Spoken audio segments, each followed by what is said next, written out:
The wind moved slowly across the empty fields. Ash and smoke still hung in the air like a ghost that refused to leave. Once this place was full of green crops and the sound of animals. Now it was only black soil and silence. Ethan Ward stood at the edge of what used to be his farm. His shirt was torn, his face covered in dirt. The left sleeve of his shirt hung empty. His arm was gone. Lost years ago in a mining accident, and with it most of his strength.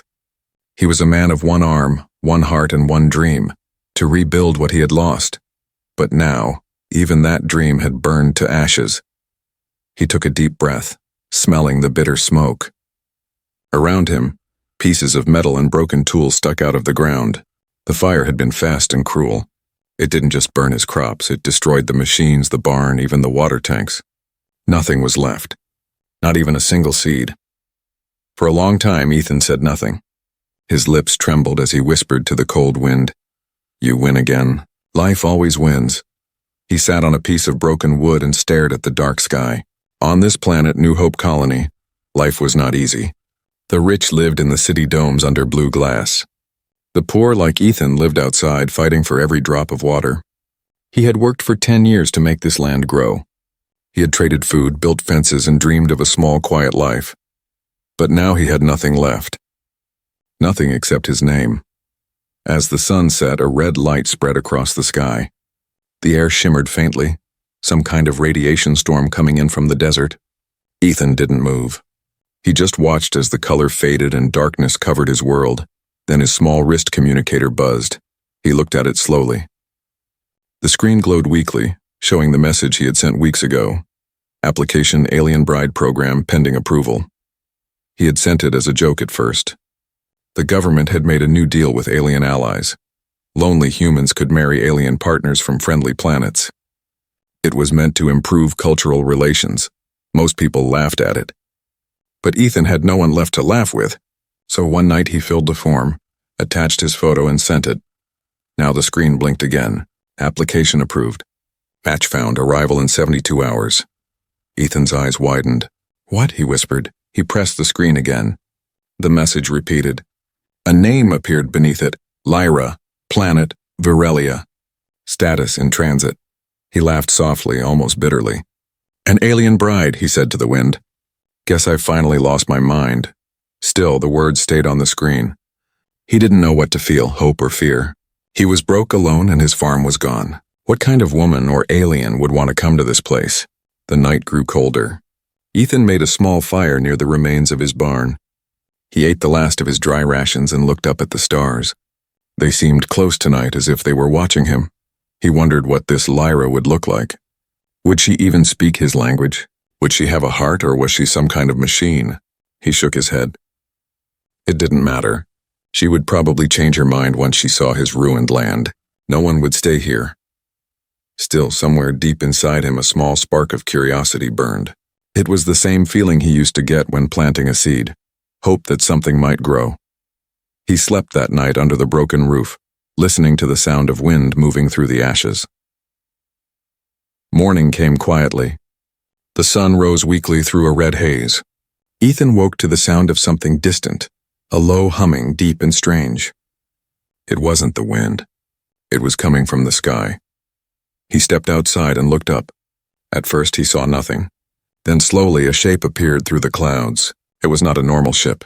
It glowed with soft blue light, moving like a bird made of glass and silver. His heart started to pound. "No way," he whispered. The ship descended slowly, landing on the black soil near his destroyed field. The air shimmered with static energy as the dust blew around. The humming stopped. A door opened, light pouring out like liquid gold. Ethan took a step back, shielding his eyes. From the light, a figure appeared, tall, slender, moving with calm grace. It walked toward him slowly. As it came closer, he saw it was a woman or something close to it. Her skin glowed faintly like moonlight. Her eyes were golden and her hair shimmered silver blue. She wore a long cloak that moved as if alive. When she reached him, she smiled, a quiet, peaceful smile that felt old somehow. "You are Ethan Ward," she said in perfect English. Her voice was soft, but it carried power. He blinked, confused. "Yeah, I am. And you are?" "My name is Lyra," she said simply. "I am your match." Ethan stared at her, unable to speak. For a long moment, they just looked at each other, the broken human and the glowing alien standing on the burned earth. Then Lyra slowly looked around the field, at the ashes and the ruins. Her eyes softened. She raised one hand and the wind stopped. The air became still. "This land," she whispered, "is not dead. It is only waiting." Before Ethan could ask what she meant, the ground under his feet shimmered faintly, just for a second. Then it went still again. Lyra looked back at him, her golden eyes bright. "Tomorrow," she said, "you will see." The morning came with a strange light. The sky was pale silver instead of blue, and the air smelled clean, too clean, as if the fire and smoke from the night before had never happened. Ethan Ward woke up beside the burned fence post. His body ached and his mind was still heavy with disbelief. Had it really happened? Had an alien ship truly landed here? Or had he dreamed the whole thing? But when he turned his head, the ground was smooth where the ship had touched down, and the air still shimmered faintly with leftover energy. It wasn't a dream. She was real. He sat up quickly, looking around. The field was empty. No ship, no sound. Just the whisper of wind moving through dry soil. Then he saw her. Lyra was standing at the edge of the blackened land, facing the sunrise. Her silver-blue hair caught the light like glass threads. She wasn't wearing a helmet or any kind of protection. She didn't need it. The air seemed to move around her like it obeyed her will. Ethan hesitated, then called out, "You're still here." She turned slowly, her golden eyes calm. "Yes," she said. "You look surprised." "I thought you might have left," he said. "Most people do when they see this place." Lyra looked around the burned land again. "This place," she said softly, "has memory. It remembers life." Her voice was quiet, but something in it made Ethan's chest tighten. He couldn't explain it, but every word she spoke felt alive. He walked closer, trying not to stare. Up close, she looked almost human, but not quite. Her skin had a faint glow, like light was hidden just beneath it. Her pupils were shaped like stars, tiny, radiant sparks. "What are you?" he asked quietly. She smiled slightly. "I am Varelian. My people live beyond the Orion reach. We build our homes on worlds of crystal and light." Ethan scratched his chin, unsure how to respond. "And they send brides across the galaxy?" "It was my choice," she said. "Your application reached me through the trade network. I was curious." Ethan laughed a little, though it came out dry. "Curious about what?" "A broken man with one arm and a dead farm." Lyra stepped closer, her expression unreadable. "You are not broken, Ethan Ward," she said. "You are incomplete, but not broken." The way she said his name sent a shiver down his spine. For a moment, silence hung between them, only the sound of wind. Then Lyra looked toward the soil. She knelt, touched the ground with her glowing fingers. A faint pulse of light spread out beneath her hand like the earth itself was breathing. Ethan frowned. "What are you doing?" "Listening," she said softly. "The land still speaks. It wants to live." He crouched down beside her, confused but drawn in. "It's all ash. Nothing can grow here for years." Lyra looked up at him, her eyes serious. "Human eyes see death," she said. "But the energy of life never disappears. It only sleeps." Before he could ask more, she pressed her hand deeper into the dirt. The ground shimmered faintly, and then, for just a second, something impossible happened. A small green sprout broke through the black soil. Ethan stared, his heart pounding. "That's not possible." Lyra smiled softly. "It is not magic. It is memory." The sprout glowed briefly, then faded back into the earth. The air went still again, leaving only Ethan's quick breathing and the faint smell of ozone. He stood up slowly, unable to speak. You can do that anywhere?" "Not anywhere," Lyra said. "Only where life once was." Ethan didn't know what to say. He felt both amazed and afraid. She was powerful, too powerful for a simple farmer's world. But something about her calm voice and soft smile made him trust her, even when he didn't understand her. He looked down at his missing arm, the empty sleeve moving in the wind. "Can you fix that too?" he asked, half joking. Lyra's eyes moved to the scar where the arm used to be. "Perhaps," she said quietly, "if you wish to be whole again." Her words hit something deep inside him. No one had ever spoken to him like that, not with pity but with belief. Before he could answer, a sharp sound echoed through the valley, a high-pitched tone, mechanical, distant. Lyra turned her head quickly, her golden eyes narrowing. "What is that?" Ethan asked. She didn't reply right away.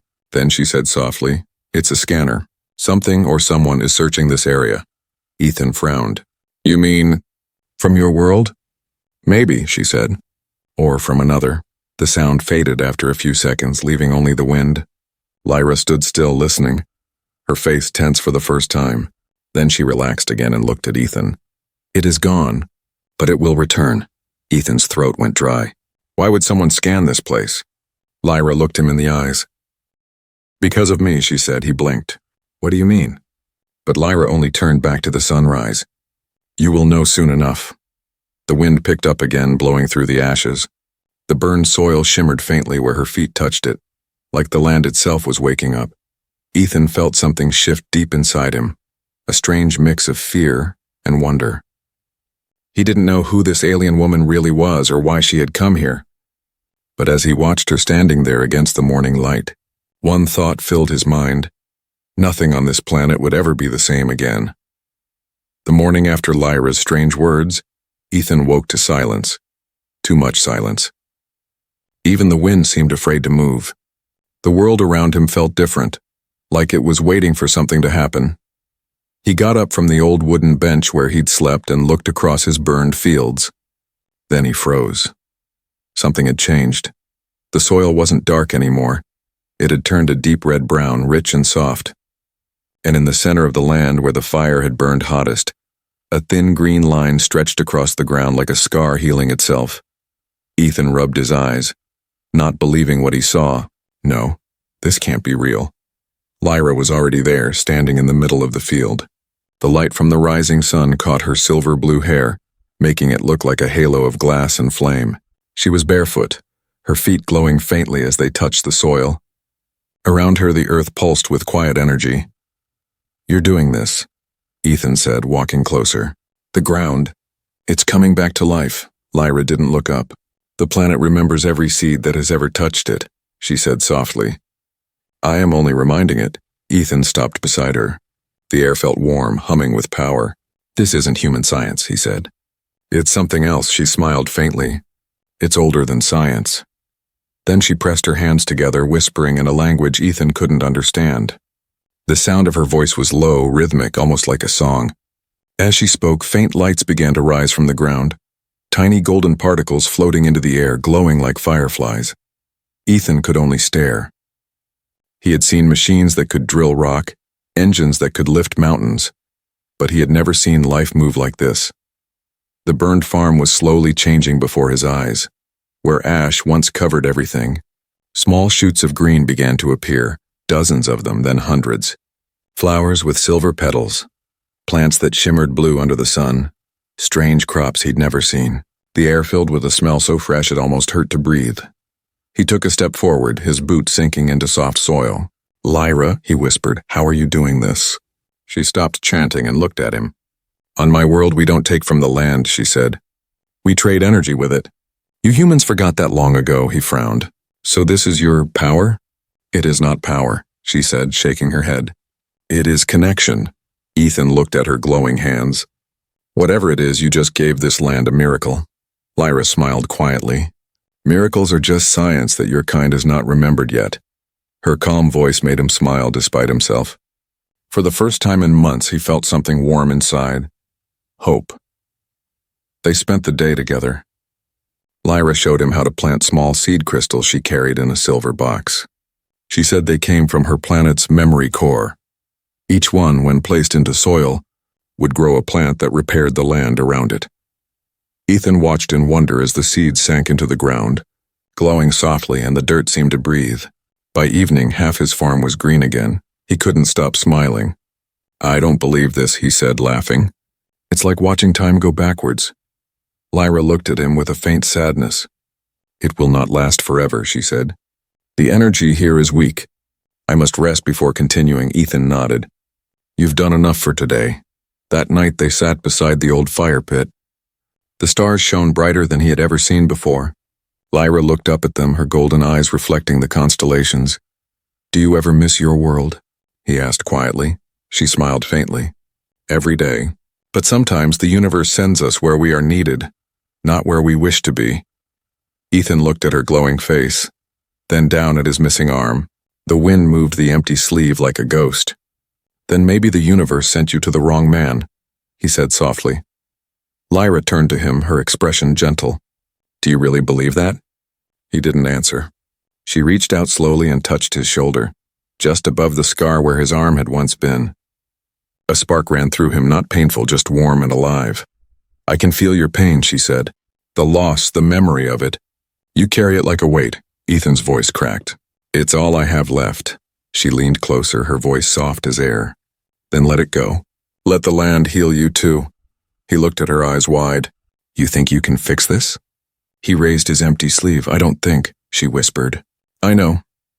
Before he could react, Lyra placed her palm gently on the end of his shoulder. Light poured from her hand, bright and soft. Ethan gasped as warmth spread through his entire body. He felt the faint movement of something deep inside, like veins of light crawling under his skin. His heart pounded. The air around him shimmered. Then it stopped. Lyra pulled her hand back, breathing hard. The glow faded slowly. Ethan looked at his shoulder and froze. For a second he saw something there, faint and metallic like a ghost of an arm made of light. Then it vanished. He looked up at her, shaking. "What did you just do?" Lyra's golden eyes softened. "The seed has been planted," she said. "But growth takes time." He stared at her in silence, unable to speak. The land around them glowed faintly in the dark, whispering with new life. The burned farm was no longer a grave, it was breathing again, and so was he. Lyra stood, her voice almost a whisper. "Tomorrow the field will bloom, and so will you." Ethan watched her walk back toward the house, her figure shining in the moonlight. He looked at his shoulder again. Deep inside, under the skin, something pulsed. Soft, steady, alive. For the first time since the fire, Ethan Ward smiled without sadness. Whatever Lyra was, whatever she had brought to his world, it was changing everything. But far above them, beyond the stars, a dark shape drifted silently through space, its scanners fixed on the little green patch of Earth below. Something, or someone, had noticed. 3 days had passed since the miracle began. Ethan Ward's burned land now shimmered green under a golden sun. Crops that once took months to grow now reached his knees. Streams of clean water flowed where the ground had been dry and cracked. Birds and insects returned, filling the air with life. But even with all the beauty, Ethan felt uneasy. It was too perfect. Too fast. He stood at the edge of the field, wiping sweat from his forehead, watching Lyra move among the plants. Wherever her hands touched, the leaves glowed softly, as if thanking her. Her silver hair sparkled in the sunlight, and her golden eyes seemed almost sad. "You've done something impossible," Ethan said quietly. "You've brought life back to a grave." Lyra didn't look up. "Life wants to return," she said. "It only needs a hand to guide it." Ethan crossed his arms. "You talk like you've done this before." "I have," she said softly. "Too many times." That answer stayed in his mind. Later, as the sun set and the sky turned purple, Ethan sat outside the farmhouse with a cup of water. Lyra stood nearby, staring up at the stars. The light from the field glowed behind her like a green ocean. "You never told me why you came," Ethan said finally. She turned slowly. "You asked for a companion," I answered. He smiled a little. "You could have ignored that message. You came all the way across the stars for a man you didn't know." Lyra's voice grew quiet. "I came because I needed to hide." Ethan's heart skipped a beat. "Hide from what?" Lyra looked toward the horizon where a faint red line glowed. The same direction the strange scanner had come from days before. "My people," she said. "And the hunters they send." Ethan frowned. "Hunters? Why would they hunt you?" Lyra hesitated. Then she stepped closer, her eyes reflecting the firelight. "Because I took something that wasn't mine to take." Ethan's voice was low. "What did you take?" She opened her hand. Resting in her palm was a small glowing crystal. It pulsed with golden light, soft but powerful like a living heartbeat. "This," she said, "a fragment of my world's energy core. The heart of Varelia." Ethan leaned closer, mesmerized by its glow. "It's beautiful." "What does it do?" Lyra's voice trembled slightly. "It gives life. To land, to air, to anything that has memory. It can heal a planet or destroy one." Ethan stared at her. "And you stole it?" "I borrowed it," she said, "for a world that was dying." She looked at the green field behind them. For this one, he understood then. So that's why the soil healed. Why the crops grow so fast. It's that thing. Lyra nodded slowly. The heart feeds the energy of creation, but it is forbidden to share it with humans. My people believe your kind would use it for war. Ethan sighed. They're not wrong. Her gaze softened. And yet here you are, a man who could not fight, who chose to grow. He looked away, embarrassed. I didn't have a choice. There is always a choice, she said gently. For a moment, neither of them spoke. The night was calm, filled with the soft hum of glowing plants. But somewhere far above, something rumbled faintly, like thunder in space. Lyra looked up sharply, her eyes flashing. They found me. Ethan followed her gaze.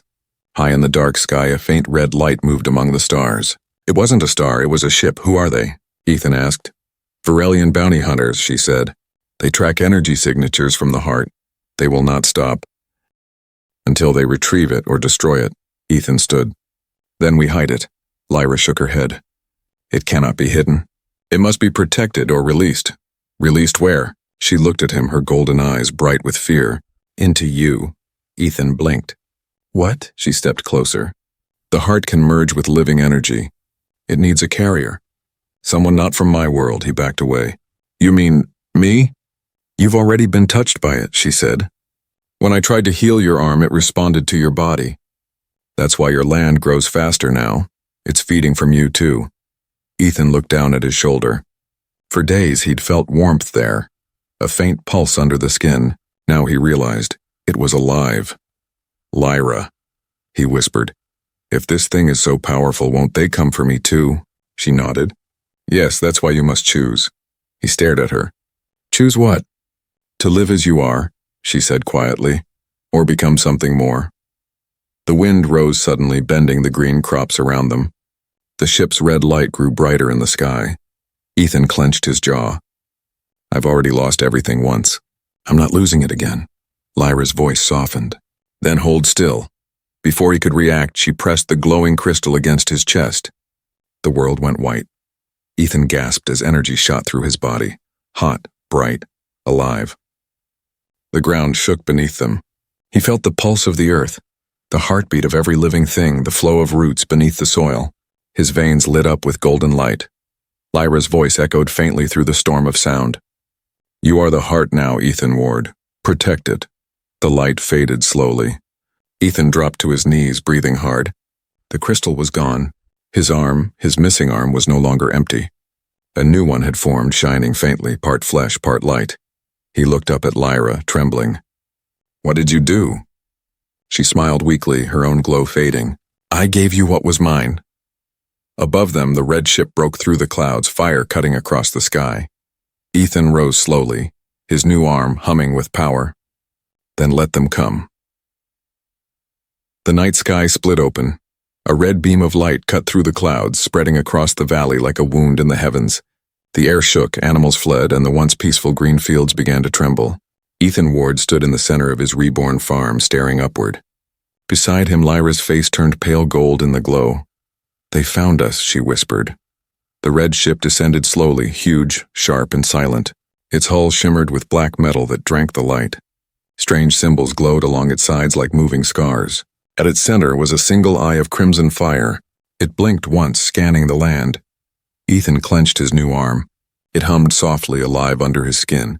He still wasn't used to it. The warmth, the quiet pulse of energy. But now there was no time to question it. Lyra's voice broke the silence. That ship belongs to Dravak. Ethan frowned. Who is Dravak? A hunter, she said. Half machine, half soldier. He collects those who break our laws. He won't stop until the heart is his. The ground shook as the ship landed near the old barn. A metallic hiss filled the air and the ramp unfolded like a tongue of steel. From the smoke stepped Dravak. He was taller than any human, covered in dark armor that gleamed like oil. His face was hidden behind a mask of metal, two red eyes burning from beneath it. His voice was deep and echoing, neither human nor alien. Lyra of Varelia, the voice boomed. You stole what is sacred. Return the heart or your world will burn beside this one. Lyra stepped forward calmly. I no longer have it, she said. It is beyond your reach. Dravak tilted his head. Do not lie to me. Ethan moved to stand beside her. She's telling the truth, he said.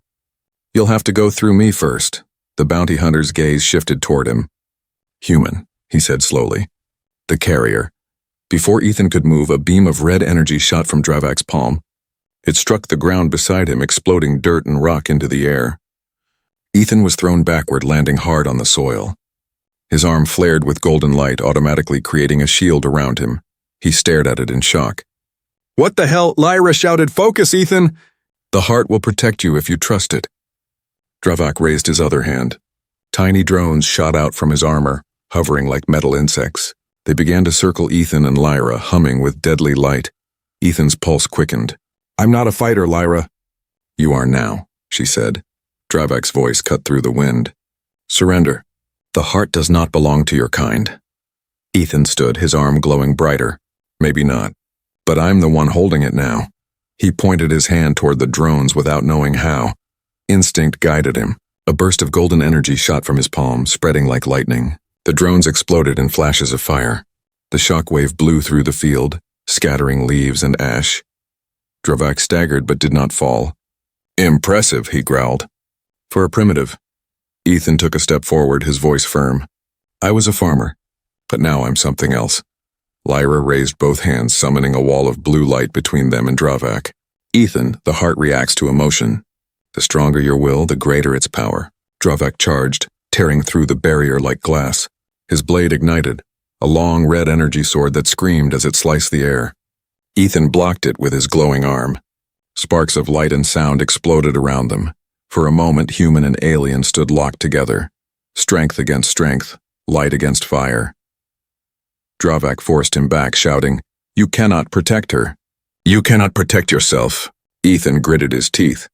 You're wrong. He pushed forward, his arm glowing brighter than ever. Energy surged from his chest, spreading through his veins. The earth beneath them cracked, golden light rising like fire from below. Dravak stumbled as roots of energy wrapped around his legs. What is this? The hunter roared. Ethan's voice shook the air. This is life. He slammed his glowing hand into the ground. A wave of living energy burst outward, ripping through the soil. Green vines shot up, wrapping around the ship, the barn, everything. Flowers bloomed instantly across the battlefield. The ground itself fought for him. Dravak tried to rise, but the vines dragged him down.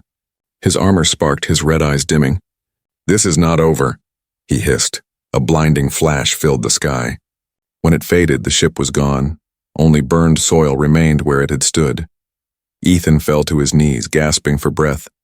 The field around him glowed faintly with gold dust. His arm dimmed back to normal flesh. Lyra rushed to his side. You did it, she whispered. He shook his head. No, he escaped. Lyra looked toward the stars, her face tense. He will return. And next time he won't come alone. Ethan clenched his fist. Then we'll be ready. Lyra smiled faintly, though her eyes were full of worry. You've become more than human, Ethan. The heart chose well. He looked down at his glowing palm, then at the green land reborn around them. I didn't ask for this power, he said quietly. But I'll use it to protect what's mine. Above them, in the endless dark, the stars flickered. One of them moved unnaturally, watching. The hunter's call had already spread across the void. Something bigger was coming. The night after the battle was quiet, but it was not peace. Ethan Ward stood on the roof of his small farmhouse, staring at the stars. The air smelled of ash and new grass. Below him, the farm glowed faintly with golden veins of light, proof that the heart still pulsed inside him. Lyra sat near the doorway, her hands clasped together, her eyes distant. She hadn't spoken much since Dravak vanished into the sky. Her calm voice now carried a shadow of fear. They will come again, she said finally. Ethan nodded. Then we'll fight again. She looked up at him, her eyes glowing softly. You don't understand. Dravak won't come back alone. He will bring the Varelian Council. They will take me. And if they find out the heart is inside you, her voice faded. They'll take me too, Ethan finished for her. Lyra stood walking slowly toward him. There's only one place they won't dare to destroy. My homeworld. I have to go back. Ethan frowned. You said they'd kill you there. She gave a small, sad smile. Maybe. But if I don't return, your world will never be safe. Ethan looked at the glowing fields. his second chance at life. Then at Lyra. "If you're going," he said. "I'm coming with you." Lyra's eyes widened slightly. "You can't. Humans can't travel that far without protection." He raised his golden arm, light pulsing beneath the skin. "I think I've got some protection now." For a moment, she said nothing. Then she nodded slowly.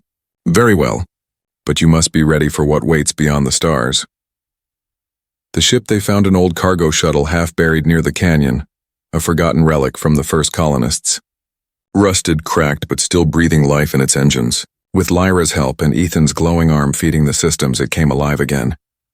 Blue lights flickered. The reactor hummed. The hull, once dull, shimmered faintly gold, the heart's energy fusing with alien metal.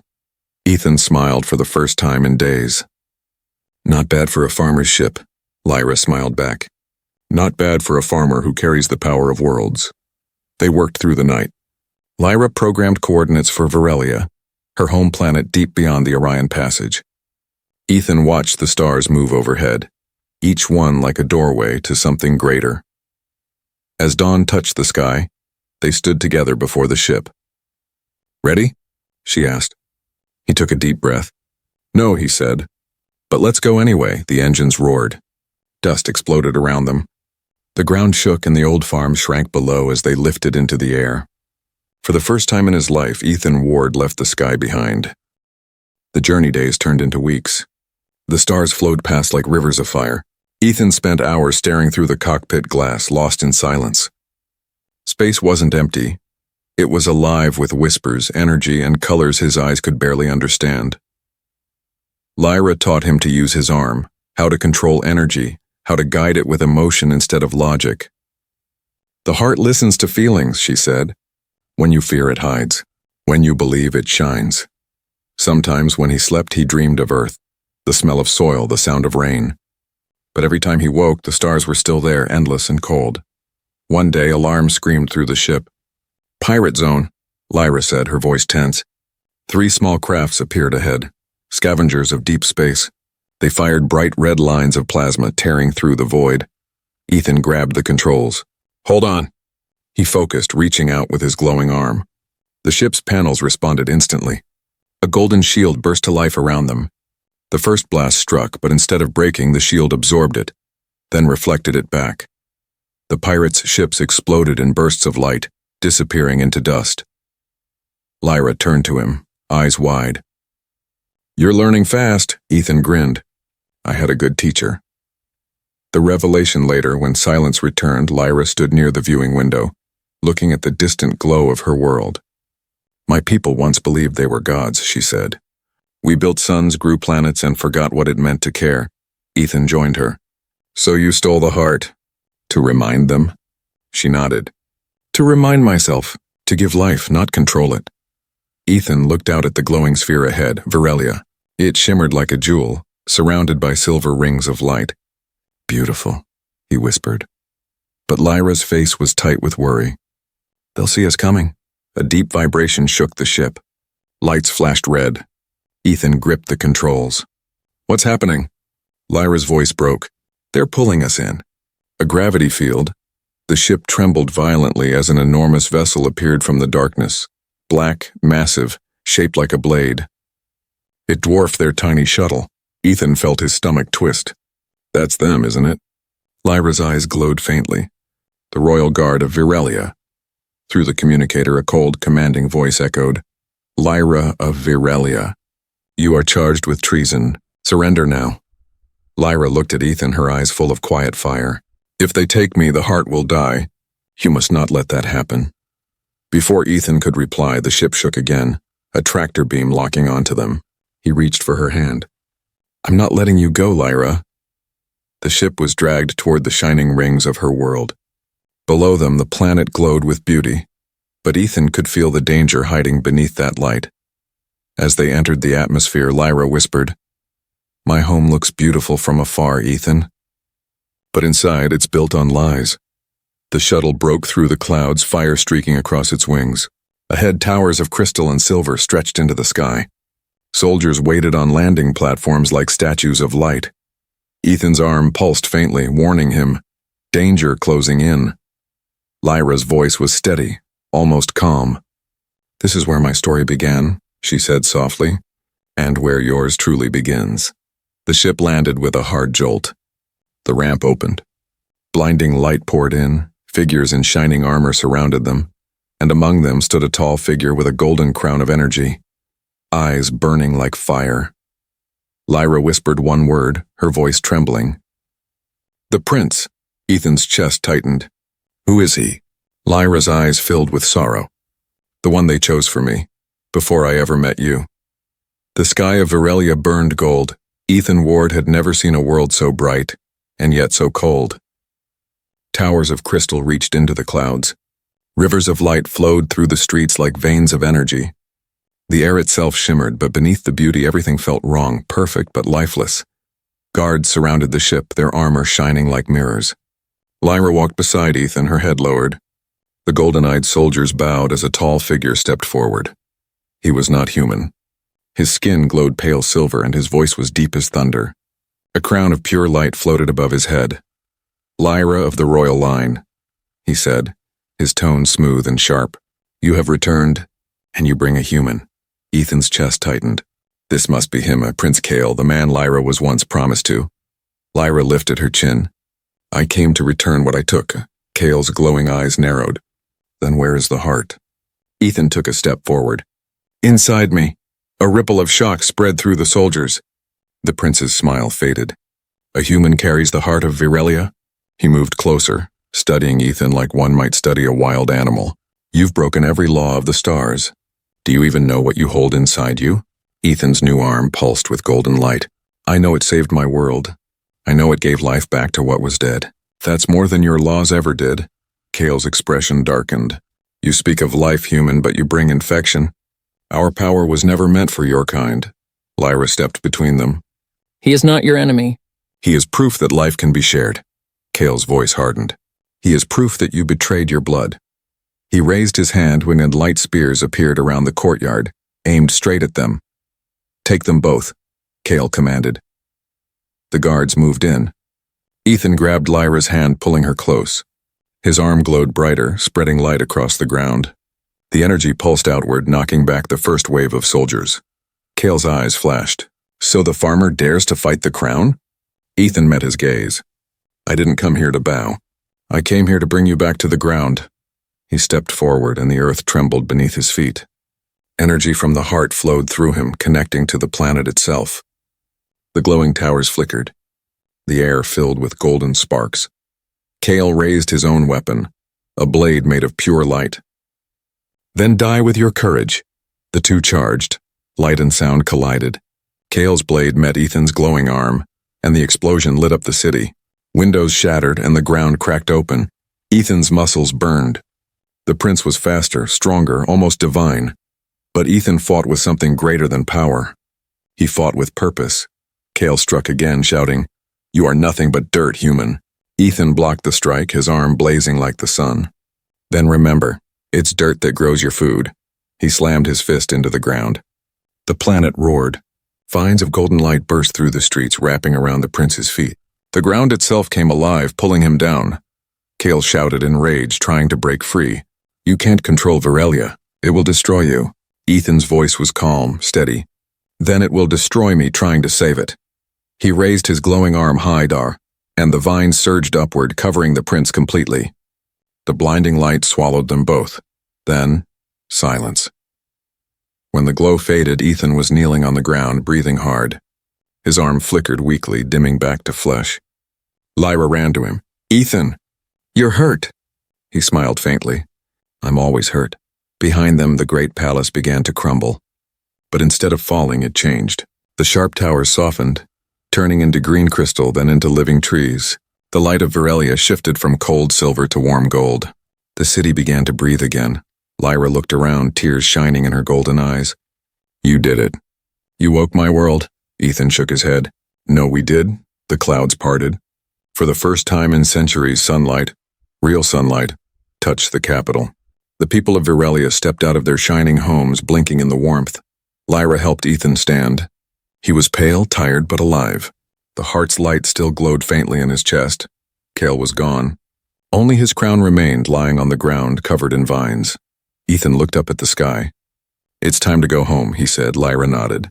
"Home," she whispered, and her eyes softened with something more than gratitude. The return weeks later, the small ship descended through Earth's blue sky. The farm below had changed again, green, full, alive. The fields shimmered with life, stronger than before. Ethan stepped out onto the soil, breathing deep. The air smelled sweet, clean, reborn. Lyra followed him barefoot, smiling as the land responded to her presence. "You did it," she said quietly. "You brought both worlds back to life." He looked at her, smiling tiredly. "No, I just planted a seed." Lyra took his hand. The faint glow of the heart shimmered beneath his skin. "And seeds become forests," she said softly. They stood together as the sun set, human and alien, farmer and runaway princess, watching the light spread across the horizon. Ethan looked up at the stars one last time. "Do you think they'll come again?" Lyra smiled faintly. "Maybe, but this time they'll find something waiting." He laughed quietly. "A farmer with a glowing arm?" Her voice was warm. "No, a man who taught the stars how to grow." The wind moved gently through the golden fields. Somewhere far above in the deep dark of space, a faint pulse of light answered, the heartbeat of a world reborn. And so ended the story of Ethan Ward, the one-armed human who defied the stars and taught an entire galaxy what it meant to be alive. The end.